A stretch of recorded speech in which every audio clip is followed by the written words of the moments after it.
O težavah na tretjem programu Radia Slovenija, komentar dneva, Gregor Pompe. Osrednji namen Odbora za zaščito umetniške glasbe je umetniško glasbo zaščititi pred njenim izrivanjem na družbeno in kulturno margino. Odbor se je formiral in prvič reagiral po vrsti neljubih dogodkov, ki so se zgodili na uredništvu tretjega programa, in ob tej priložnosti sestavil odprto pismo Ministrstvu za kulturo, s katerim je bila seznanjena tudi širša javnost. Tiha pričevanja in tudi dostopno gradivo govorijo namreč o tem, da so bili uredniki in novinarji uredništva za resno glasbo preseljeni v manjše, neprimerne prostore, finančna sredstva so bila po naših podatkih v primerjavi z letom 2007 skržena za več kot 30%, proračun pa so dodatno bremenile tudi kronične potrebe po kadrih.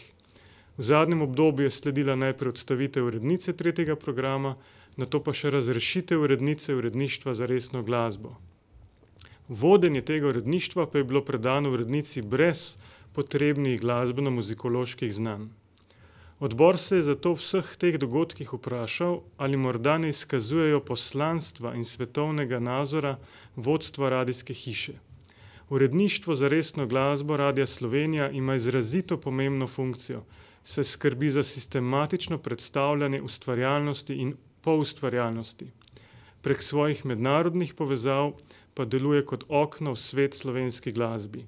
Hkrati pa ima tudi širšo izobraževalno in ozaveščevalno vlogo. Zadnji dogodki pa kažejo na popolno marginalizacijo uredništva in kot posledico programa za resno glasbo, ki naj bi se očitno bolj prilagajal zahtevam trga. Torej gre za neke vrste eksekucijo duhovnih in estetskih vrednot. Širšo javnost naprošamo, da jasno razmisli o agresivnem odgovoru, ki je prišel iz vseh uradnih naslovov Radia Slovenija in sveta RTV. Problematika namreč prav gotovo ni preprosta. Odbor sporoča vsem somišljenikom, da razširja svoje članstvo in dejavnosti.